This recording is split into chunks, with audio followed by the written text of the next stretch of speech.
Hi எல்லோருக்கும் வணக்கம். Bigg Boss season 9 Tamil. So இந்த வீடியோவில் நம்ம இன்னைக்கு ஒர்ஸ்ட் பெர்ஃபார்மன்ஸ் வந்து பார்த்தீங்கன்னா முடிஞ்சிருச்சு. ஸோ அதை பற்றி நம்ம டிஸ்கஸ் பண்ண போகிறோம். நிறைய பேர் வந்து இன்ட்ரெஸ்டிங்கான காரணங்கள்லாம் சொன்னாங்க, அதை பற்றி தான் வந்து பேச போகிறோம். ஸோ வீடியோக்குள்ளே போகிறதுக்கு முன்னாடி லைக் பண்ணிக்கோங்க, வீடியோவை சேனலை சப்ஸ்கிரைப் பண்ணிக்கோங்க. இந்த ரெண்டுமே ரொம்ப முக்கியம், பண்ணிடுவீங்கன்னு சொல்லிட்டு இப்போ நம்ம வீடியோக்குள்ளே போகலாம்.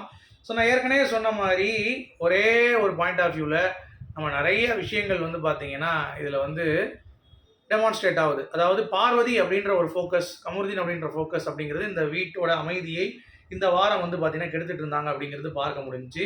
ஸோ அதனுடைய இம்பேக்ட் தான் வந்து இன்னைக்கு பிக் பாஸில் நடந்துச்சு அப்படிங்கிறது எத்தனை பேர் நோட் பண்ணீங்க? ஏன்னா எனக்கும் அப்படி தான் வந்து அது ஃபீல் ஆச்சு அப்படிங்கிறது தான். ஸோ அதனுடைய இம்பேக்ட் தான் எனக்கு தெரிஞ்சு இந்த பிக் பாஸ் ஹவுஸில் தொடர்ந்துட்டு இருக்கு அப்படிங்கிறது பார்க்க முடியுது. So game is towards Parvathi தான், அன்லெஸ் ஒயில்டு கார்டு வந்து சேஞ்ச் பண்ணாதான் உண்டு அப்படிங்கிறது தான். சரியா? சரி, குத்துங்க எஜமா குத்துங்க அப்படின்ற மாதிரி பயங்கரமாக வந்து சில விஷயங்கள் பண்ண ஆரம்பிச்சிட்டாங்க. அதாவது பார்வதியையும் கமருதீனையும் ஜெயிலில் வந்து முன்னாடியே அடைச்சிரும் அப்படின்னு சொல்லி பிக் பாஸ் வந்து இங்கிட்ட ஒரு பக்கம் போயிட்டு இருக்கு ப்ராசஸ். அங்கிட்ட வந்து பார்த்தீங்கன்னா ஜெயிலுக்கு போகிறதுக்கான ட்ரெஸ்ட்டு வந்துருச்சு, காஸ்டியூம் எல்லாமே. ஸோ இவங்களே எதிர்பார்த்துட்டு இருக்காங்க டீமே, இந்த மாதிரி பார்வதியையும் கமருதீனையும் பிக் பாஸ் ஜெயிலில் வந்து போடணும் அப்படின்ற மாதிரி அவங்களுடைய எண்ணங்கள் இருந்தது அப்படிங்கிறது பார்க்க முடிஞ்சிச்சு. சரியா? சரி, இப்போது யார் யாரெல்லாம் நாமினேட் ஆகியிருக்காங்க, என்னென்னலாம் பண்ணியிருக்காங்க அப்படிங்கிறதை பற்றி தான் இந்த வீடியோவில் நம்ம வந்து கண்டிப்பாக பார்க்க போகிறோம். ஸோ ஃபஸ்ட்டு நாமினேஷன் பொறுத்த வரைக்கும் இன்றைக்கி ரொம்ப கிளாஸாக இருந்த நாமினேஷன் அப்படின்னு பார்த்தீங்கன்னா, அதுக்கு முன்னாடி ஒன்று சொல்லணும். என்னென்னா, சபரி வந்து திடீர்னு கிளம்பி போயிட்டான். நாமினேஷன் பண்ணிகிட்டு இருக்கும்போது கனி உடனே பார்க்குறாங்க, எங்கே சபரின்னு கேட்குறாங்க. அவன் போயிட்டான் அப்படின்றாங்க. சொல்லாமல் இல்லாமல் போயிட்டான். கேப்டன்ட்டு சொல்லணும், இல்லை ஏதாவது சொல்லிட்டு போகணும். ஸோ இந்த மாதிரி ரூல் பிரேக் நிறைய பண்ணுறானுங்க. பட் இதெல்லாம் வந்து டிவியில் வராது, எதுலேயும் வராது. கனியும் வந்து தண்டனையும் வந்து கொடுக்க மாட்டாங்க. ஸோ இதெல்லாம் பார்க்கும் பொழுது ரொம்ப கேவலமாக இருக்குது. ஸோ அவங்க டீம்லேருந்து இதுதான். ஒரு பக்கம் கனி டீமு, இன்னொரு பக்கம் பார்வதி டீமு.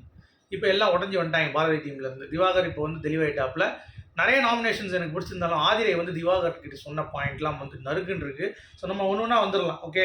ஸோ சபரி வந்து பார்த்தீங்கன்னா கமருதீன் சொல்கிறாப்புல, கண்ட்ரோலே இல்லை அவனுக்கு அப்படின்னு சொல்லிட்டு. அதாவது அவன் வந்து திடீர்னு கோவப்பட்டுறான்ல, அந்த மாதிரியான ஒரு சீக்வன்ஸு.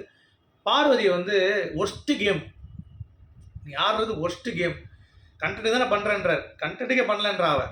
உங்களுக்கு ரியாக்ஷன் கொடுக்குறேன், அப்போ நீ ஆடுறது கேவலப்பட்ட கேம் அப்படின்ட்டார். எஃப்ஜி எடுத்துக்கிட்டிங்கன்னா ஆதிரை சொல்லிட்டான், அது பெரிய விஷயம் தான், அந்த மாதிரி தூக்கி பாட்டில் போடுறது. அடுத்த விக்ரம் வந்து சொன்னார், அது எனக்கு ரொம்ப பிடிச்சிருந்துச்சி அப்படிங்கிறது தான். ஸோ அது வந்து எனக்கு ஒரு ஃபீல் ஆச்சு, ஓப்பனாக ஃபீல் ஆச்சு. விக்ரம் வந்து வேறு ட்ராக்கை மாற்றி விட்டார். அதுக்கடுத்து எல்லாம் ஒரு சில பேர் ஆதிரை சொன்னாங்க. ஆனால் கலையரசனை ஏன் சொல்லலை அப்படிங்கிறது ஒரு மாதிரி ஒரு ஃபீல் இருந்துச்சு. ஓகே. அடுத்து வந்து பாரு டிஸ்ரெஸ்பெக்டிங் ரூல்ஸ் மதிக்க மாட்டாங்கன்னு சொல்லி பாரு நிறைய பேர் சொன்னாங்க. ஸோ எஃப்ஜிஎம் அதில் ஒருத்தர். பிரவீன் ஆதிரை பாட்டிலை த்ரோ பண்ணுறது, பாரு பிரேக்கிங் ரூல்ஸ், ரம்யா வாட்டர்மெலன் எதுக்கு கேமை ஃபேராக ஆடாமல் அந்த மாதிரி பண்ணது, ப்ளஸ் பாரு ஒழுங்காக ஒர்க் பண்ணல, அவள் வந்து ஒரு மென்டாலிட்டி புரிஞ்சிக்காமல் விளாண்டது. வினோத் வந்து பார்த்தீங்கன்னா தர்பூசணி நல்லா சாப்பிட்டு திங்கிறது மட்டும்தான் இங்கே, மற்றபடி வேலை எதுவும் செய்ய மாட்டாப்புல அப்படின்ற மாதிரி வந்து பார்த்தீங்கன்னா அவர் சொல்லிவிட்டு ஓப்பனாக ஒரு விஷயம் சொல்லிவிட்டு அவர் மென்ஷன் பண்ணார். அப்புறம் பார்வதி தான் எப்பயும் போல். விக்கல்ஸ் வந்து பார்த்தீங்கன்னா ஆதிரை பாரு. ஓகே, ஆதிரை பாரு வேறு லெவலில் முடிஞ்சு போச்சு. அப்புறம் வினோத் வந்து கலை சொன்னார், நாட்டு இது அவரும் வந்து இந்த மாதிரி ரூல் பிரேக் பண்ணார்ல, அந்த தூக்கி இடித்தது, வேறு எதுவும் பண்ணுற மாதிரி தெரில, சமையல் மட்டும் தான் பண்ணுறேன், ருசி சாப்பாடு போடுறன்ற மாதிரி வினோத் வந்து பேசினார். அடுத்து வந்து பார்த்தீங்கன்னா விக்கல்ஸ் விக்ரம் தான் ஆரம்பிச்சது ஆதிரை. அது வரைக்கும் பாரு கமருதீன்ற அஜெண்டா செட் ஆகிருக்கும், நல்லா இருந்தது. அப்புறம் சுபிக்ஷா தான் பாருவை சொன்னாங்க. கமருதீன் வந்து பார்த்தீங்கன்னா கமருதீன் சொன்னாங்க, ஏன்னா நீ ஆடுறியா இல்லை அவருக்காக அவ ஆடுறாடா அப்படின்ற மாதிரி ஓப்பனாக வந்து சுபிக்ஷா கலாய்ச்சி விட்டாங்க. ஏன்னா சுபிக்ஷா ஓவராக பேசியிருந்தாங்க நம்ம பார்வதி.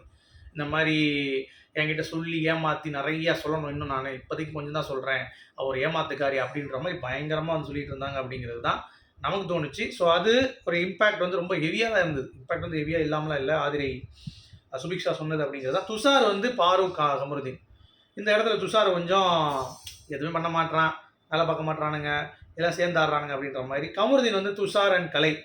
துஷார் பொறுத்த வரைக்கும் என்னை வந்து இது பண்ணுறான், எனக்கு ஒரு ஸ்பேஸ் இருக்குது அப்படின்ற மாதிரி எப்பயும் போல சொல்லுவார்ல, நான் ஒன்று நடக்கணும்னா இங்கே வந்து ஓடணும்னா எனக்கு முதல் அதை பண்ணிட்டு தான் நான் எல்லாருக்கூடையும் வருவேன் அப்படின்ற மாதிரி அதுக்கு வந்து காரணமாக சொல்கிறாப்புல. அப்புறம் துஷார் காமெடி பண்ணிகிட்டு இருக்கான் அப்படின்ற மாதிரி வந்து சொல்லிகிட்டு இருக்காரு. உண்மைதான், எனக்கு தெரிஞ்சு துஷார் வந்து அந்த இடத்துல ஃபைட்டே தேவையில்லை அப்படின்ற மாதிரி தான் தோணுச்சு. ஸோ எனக்கு தெரிஞ்சு கலையரசனும் அதே மாதிரி தான், ஒன்றும் பண்ணல இந்த வீட்டில் பெருசாக அப்படின்ட்டு. ஓகே, அடுத்து வந்து கமருதீன் வந்து துஷார் வந்து ரொம்ப பெருசாக இருக்கான் ஐயோ சொல்லி பயன்படு ஒரு நம்ம பில்டப் கொடுப்போம்ல கோமாளி அப்படின்ற மாதிரி, அந்த மாதிரி வந்து சொல்லிட்டு இருந்தார். Man to man distance maintain பண்ணு, மேன் டு மேன் அப்படின்ற மாதிரி what kind of character Tushar அப்படின்ற மாதிரிலாம் பேசி பயங்கர பில்டப் கொடுத்தாரு. பாரு வந்து நம்ம கனியையும் சுவிக்ஸாக பண்ணாங்க, பர்சனல் ரீசன் நிறையா சொன்னாங்க. ஆனால் பிபி வந்து பார்த்தீங்கன்னா கனியை வந்து சொல்லக்கூடாது, ஏன்னா அவங்க வந்து கேப்டனாக போட்டிடுறாங்கன்னொன்னே ஐயோ ஆமாம்ல அப்படின்னு சொல்லிட்டு எஃப்ஜேக்கு மாறிட்டாங்க. அவ்வளோதான். அந்த பல்பு கூட தெரியல, பிக் பாஸ் வந்து ஒரு பல்பை கொடுப்பார் அப்படின்னு சொல்லிட்டு அது தெரியாமல் பதிக்கிட்டு இருக்காங்கிறது. வியானா வந்து பாரு அண்ட் கலை, ஸோ கலையரசன் ஒரு 2-3 பேர் தான் சொன்னாங்க, அது கொஞ்சம் நல்லா இருந்துச்சு. கலையரசனும் வந்து வினோத்துக்கு சொன்னார், பார்வை சொன்னார், எல்லாம் அதே ரூல்ஸ் தான், அவங்களுக்கு என்னென்ன சேரலையோ அதை வந்து கரெக்டாக சொல்கிறாங்க அப்படிங்கிறது பார்க்க முடியுது. பட் ஆதிரை சொன்னது எனக்கு ரொம்ப பிடிச்சிருந்துச்சு. திவாகரை நீ வந்து அவகிட்ட இன்ஃப்ளூயன்ஸ் ஆகாமல் தனியாக கேம் ஆடு அப்படின்றத அவங்க சொன்னாங்க. அதே மாதிரி தான் நம்ம ஆதிரிக்கிட்டே சொல்லணும், நீ எஃப்ஜே கிட்ட போகாமல் நீ தனியாக உன்னோட கேம் ஆடு அப்படின்றத நானும் ஆதிரிக்கு சொல்வேன். அது அவங்களுக்கும் பொருந்தும் அப்படிங்கிறதையும் சொல்லிக்கலாம். கனி, பாரு, கமருதீன் பழக்கம் போல் ரூல்ஸ் எதுவும் ஃபாலோ பண்ணல. கெமி, பாரு, கமருதீன், சரியா? ஆனால் கெமி சொன்னது நல்லா இருந்தது, ஒரு வேலிடான ரீசனிங் கூட சொன்னாங்க. அதாவது இவங்க 2 பேர் பண்ணுற அட்ராசிட்டி, ரூல்ஸ்லாம் பிரேக் பண்ணுறது, அவங்க வந்து இவங்களுக்கு ஆடுறது, இந்த மாதிரி ஏகப்பட்ட விஷயங்கள் சொன்னாங்க, அது நல்லா இருந்தது. அடுத்து வந்து நம்ம வினோத்தையும் கமருதீனையும் நம்ம பாட்டர்மேன் சொல்கிறார். வினோத் வந்து பார்த்தீங்கன்னா எனக்கு ஃப்ராடு நிறையா பண்ணுறாரு, கொளுத்தி போடுறாருன்ற மாதிரி வினோத் செய்கிற சில விஷயங்கள் சொல்கிறாரு. கமருதீன் வந்து அவன் பேச்சே சரியில்லை அப்படின்ற மாதிரி வந்து நாமினேட் பண்ணார் அப்படிங்கிறது பார்க்க முடியும். So that is good. Okay,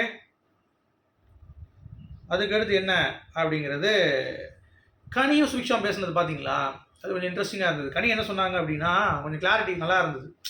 Subiksha win பண்ண டாஸ்க் வந்து எனக்கு பிரச்சனை கிடையாது, அவங்க வின் பண்ணி அவங்க ஜெயிக்கிட்டோம். பட் எங்கே இது பண்ணாங்கன்னா காயின் அதிகமாக கொடுத்தேன்ற பேரில் காயின் வந்து கொடுக்கல, 60-40 அட்லீஸ்ட் கொஞ்சமாச்சும் அவங்க எக்ஸ்ட்ரா கொடுத்துருந்தோம், 5-6 காயின் கொடுத்துருந்தா கூட தெரிஞ்சிருக்காது.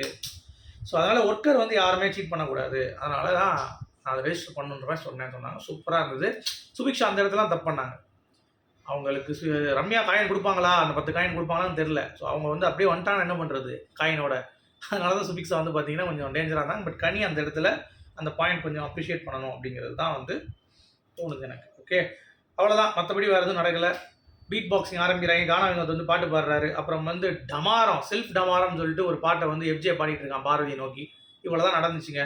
ஸோ ஒர்ஸ்ட் பெர்ஃபார்மராக பாருவும் கமருதீனும் ஜெயிலுக்கு வந்து அடி எடுத்து வைக்கிறாங்க. காஸ்டியூம் வந்துருச்சு, எல்லாம் ரெடியாகி போங்கடா ஜெயிலுக்கு அப்படின்ற மாதிரி அனுப்பிட்டாங்க. ஸோ அவங்க உள்ளே போய் என்னென்ன பண்ண போகிறாங்க, ஏற்கனவே அவங்க 2 பேருக்குள்ளே 18+ சாப்பிடணுன்ட்டு இருக்காங்க, ஜெயிலுக்கு வேற போகிறாங்க, என்ன தான் சாப்பிட போகிறாங்களோ அப்படிங்கிறத சொல்லிட்டு இந்த வீடியோ நான் முடிக்கிறேன். உங்களுடைய கருத்துக்கள் வரவேற்கப்படுகிறது. மீண்டும் அடுத்த சந்திப்போம். அது வரைக்கும் குட் பை.